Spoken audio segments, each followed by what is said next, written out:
Welcome to Life Stories. Today, we delve into a mysterious tale that begins in the quiet town of Oakwood, where a stray dog, a hidden box, and a statue of Pope John Paul II spark a chain of events that no one could have anticipated. When an ordinary Sunday Mass is interrupted by Rusty, the town's beloved dog, strange occurrences begin to unfold, leading a group of parishioners on a journey into the unknown. Join us as we explore the darkness lurking beneath the surface and the profound lessons learned in the face of fear. Subscribe to the channel to start today's story. It was a quiet Sunday morning in Oakwood, a small town where the hum of daily life was simple and predictable. The first rays of sunlight bathed the rooftops in a soft golden glow, and the scent of fresh-baked bread from the bakery mingled with the cool, crisp air. The streets were slowly coming to life as people prepared for their routines. The church bell rang its familiar chime from St. Michael's Church, signaling the start of the day. For the residents of Oakwood, it was just another peaceful Sunday. But that morning would be anything but ordinary.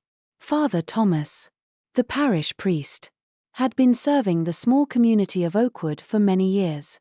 His face, weathered by time and his years of service, carried the quiet wisdom of someone who had spent a lifetime in prayer and service to others.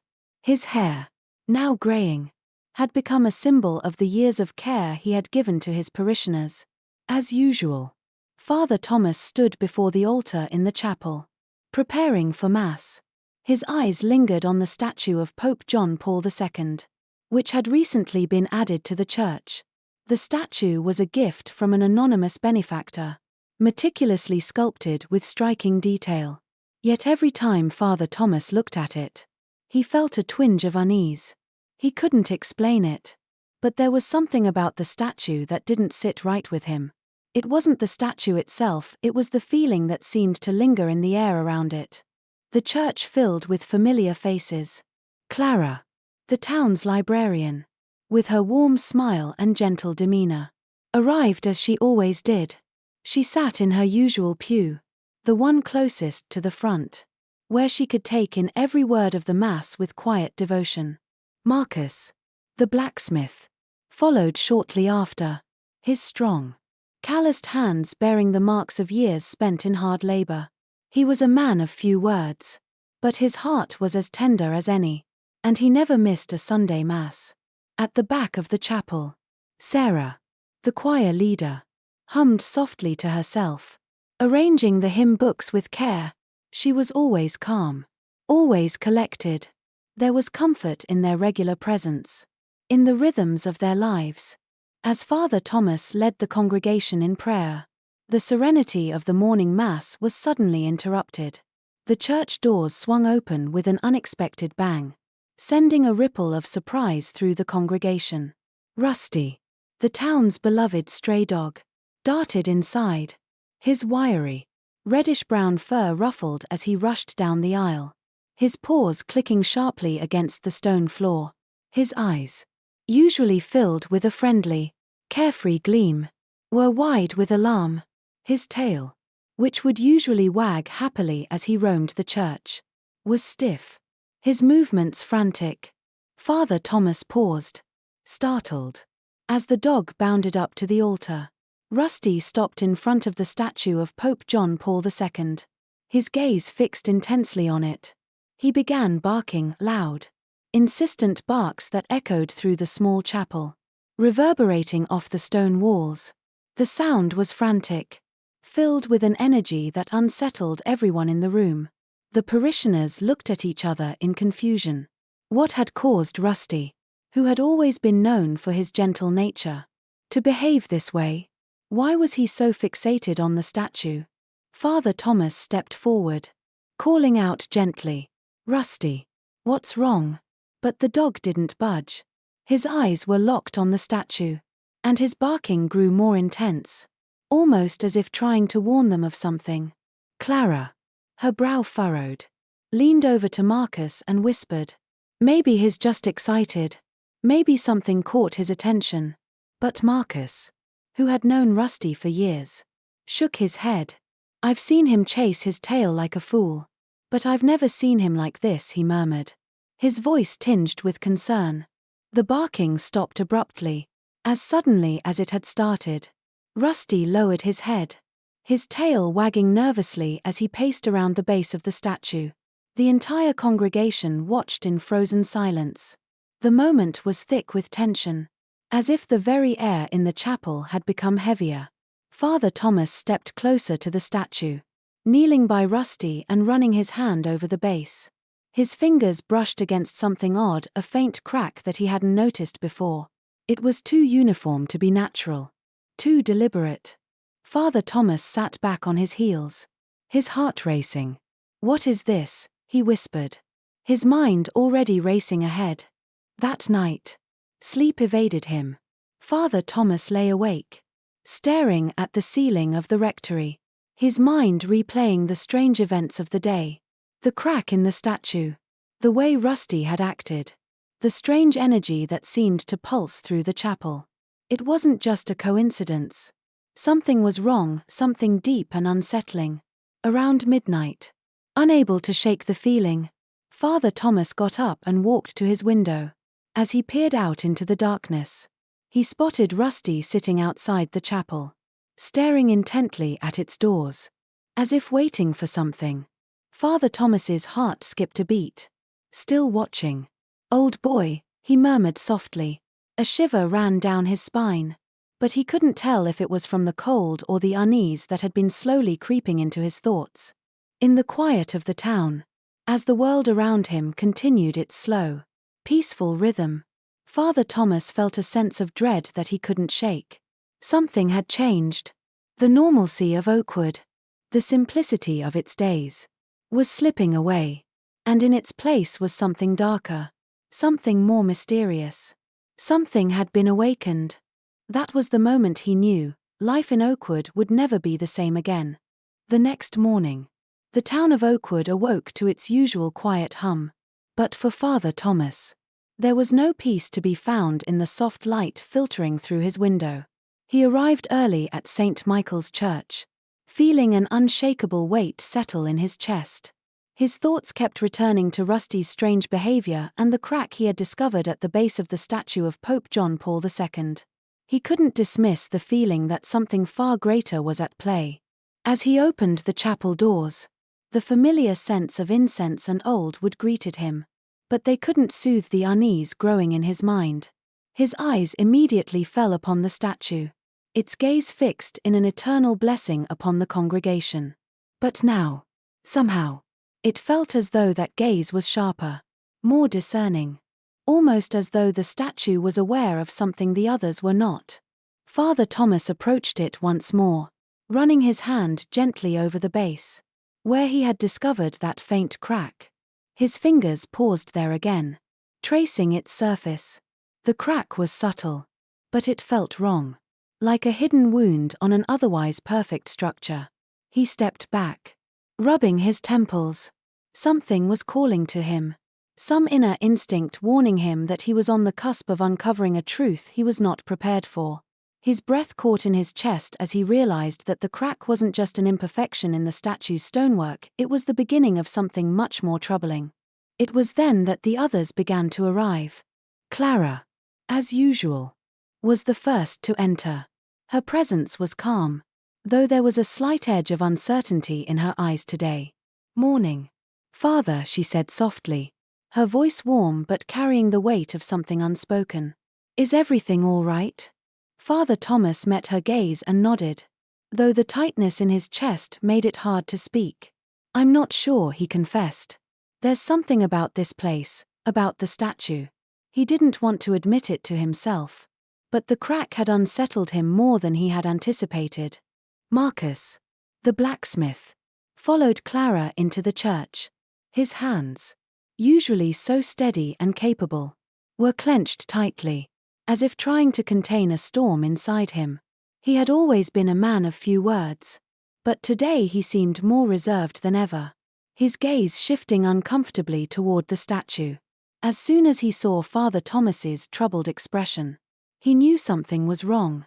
"I don't like the feel of this, Father," Marcus said, his voice low. Something's not right.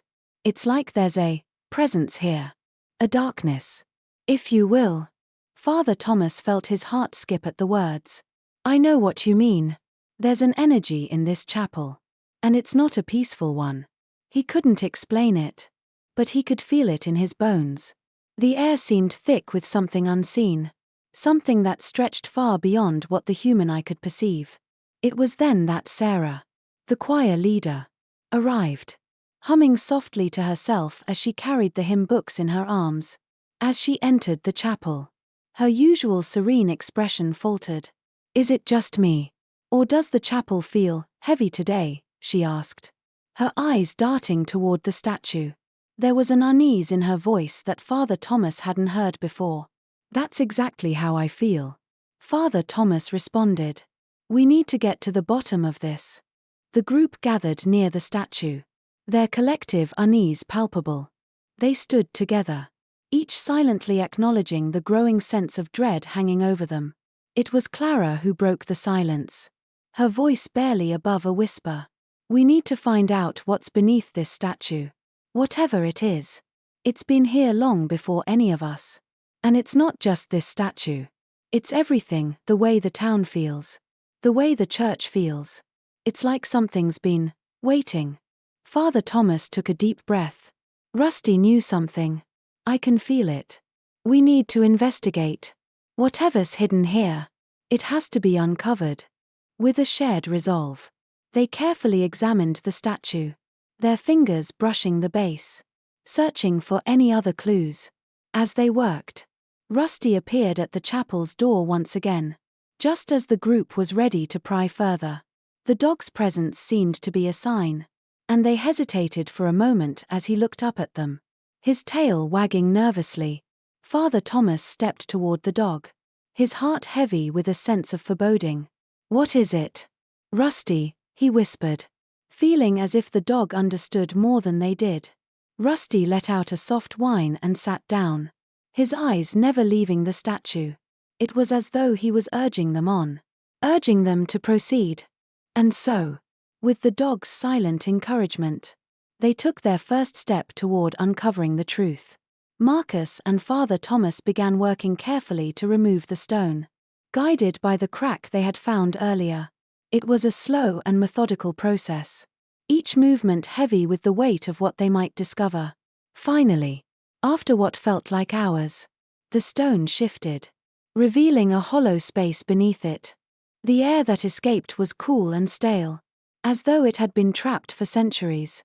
The group hesitated for a moment, before Father Thomas reached into the dark space, his heart racing as he pulled out a small, weathered box. Its surface was covered with strange, unfamiliar symbols that seemed to hum under his touch, as if alive. This can't be good, Father Thomas murmured, his voice thick with unease. Whatever this is, it's been hidden for a reason. Clara stepped closer, her face pale but determined. Should we open it? She asked, her voice filled with both curiosity and caution. No, Father Thomas replied firmly. Not here. Not yet. They decided to lock the box in the rectory safe for safekeeping. But as they left the chapel, they could feel the weight of what they had just uncovered pressing down on them. Rusty remained by the statue, his eyes fixed on the spot where the box had been. Father Thomas couldn't shake the feeling that this was only the beginning. Whatever lay inside the box was part of something far greater, and they had just scratched the surface of a mystery that was much darker than they could have ever imagined. The days following the discovery of the mysterious box felt like a haze. The weight of the secret buried beneath the statue heavy on the hearts of Father Thomas and the others. They had placed the box in the rectory safe, far from prying eyes, but its presence lingered, a constant reminder that something beyond their understanding had been unearthed. Rusty, the dog who had first alerted them to the box, seemed to sense it too. His usual carefree demeanor was gone, replaced with a quiet vigilance. He stayed close to the church, often found sitting in front of the statue, watching it with an intensity that made Father Thomas's skin crawl. The strange atmosphere in the chapel grew thicker each day. The air felt oppressive, like the town itself was holding its breath, waiting for something to happen. Father Thomas couldn't shake the feeling that the peace Oakwood had once known was slipping away. That something dark was creeping into the town, taking root where none had expected. It wasn't just the church that felt different. Clara had noticed it too. She had always been a woman of reason. But the unease in the air had started to chip away at her confidence. She had spent the last few nights researching the box's symbols in the church library, hoping to find something that would explain what they had uncovered. But every book she opened seemed to lead to more questions than answers. The symbols were ancient, unlike anything she had seen before, and the references to dark forces and curses sent shivers down her spine. Each passage she read seemed to mirror the events that had unfolded in Oakwood, as though they were not the first to encounter the box, not the first to face its terrible power. One evening, as Clara sat at her desk, a familiar unease settled in her chest. The sound of footsteps approaching the church echoed in the quiet. But it was not the sound of one of the regular parishioners. The door opened slowly, and Father Thomas stepped in, his face pale and drawn. The unease in his eyes mirrored what Clara had been feeling for days. "Clara," he began, his voice strained. "I think it's time we told the others." Clara stood, her heart skipping a beat. "What's wrong, Father?" Father Thomas paused, looking over his shoulder as if to make sure no one was listening. "It's happening again," he said softly, as if afraid of the very words. "I've seen it. The windows, they've changed." Clara's breath caught in her throat. "What do you mean? They've changed?" "The stained glass," Father Thomas replied. "They've transformed. The peaceful images of saints and angels, gone. Now, the glass shows faces. Distorted, twisted expressions, hollow eyes. It's as if the windows themselves are alive." Clara felt a chill crawl up her spine. She had spent enough time in the church to know the windows well. Their vibrant depictions of the Virgin Mary, Saint Michael, and the angels that had once filled the space with an overwhelming sense of peace. But now, she could not shake the feeling that something was watching them, that the very fabric of the church had shifted. The calmness of the stained glass had been replaced by something darker, something far more sinister. "I need to see it for myself," Clara said, her voice tinged with both fear and determination. Together, they walked toward the chapel, the air thick with anticipation. As they stepped inside, the change in the windows became immediately apparent. Where once there had been serene faces, faces of holy figures offering comfort and guidance, there were now tortured, anguished expressions, eyes that seemed to stare back at them, hollow and empty, faces contorted in suffering, their mouths opening and closing as if trying to speak. The colors in the glass had shifted too, casting the chapel in eerie shades of red and green, like the chapel itself was bleeding. Clara's breath quickened, and Father Thomas stood frozen, his eyes locked on the figures trapped in the glass. It was as if they were begging for help, trapped within their own glass prisons. There was something alive about them, something far beyond what Father Thomas had expected. "They're watching us," Clara whispered, her voice trembling. "It's as if they know we're here." Father Thomas nodded, a deep sense of dread settling in his chest. "Whatever we've uncovered, it's not just the box. It's everything. The church, the windows, the town itself. It's all connected. And it's changing." The door creaked open behind them, and they turned to see Marcus standing in the doorway, his brow furrowed with concern. "What's going on in here?" he asked, his voice low. We're not sure," Father Thomas replied, his voice tight. "But something's not right. The windows, they've changed. They're alive, Marcus. And I don't know how to stop it." Marcus walked into the chapel, his eyes scanning the room. His large hands, usually so steady, were now clenched into fists. His face filled with a deep sense of unease. "It's the box, isn't it?" he asked quietly. "That's what's causing all this. The curse." Father Thomas didn't answer immediately. The weight of their discovery, the knowledge of the curse that had been unleashed, hung heavy in the air. What had they uncovered? What had they unleashed? The answers they sought seemed farther away than ever. And yet they knew they couldn't ignore it. The curse was spreading. And the changes were only the beginning. Clara glanced at Father Thomas. Her face pale but resolute. "What do we do now? We can't just leave it," Father Thomas said, his voice firm, though the uncertainty in his eyes lingered. "We have to find out what's inside the box. Whatever it is. It's the key. And we have to stop this before it's too late." Marcus nodded, his jaw set with determination. "Then we do what we have to do. We'll face whatever comes together." Together. They stood in the chapel, the oppressive air pressing down on them. The transformation was just beginning. And though they couldn't yet see the full scope of what lay ahead, they knew one thing for certain: their lives had changed forever. The curse had been set in motion, and they were now bound to its fate. As the days passed, Father Thomas, Clara, Marcus, and the others worked tirelessly to protect the box, sealing it away with prayers and vigilance. The changes in Oakwood seemed to slow, the curse's power fading. Though they all knew it would never truly be gone.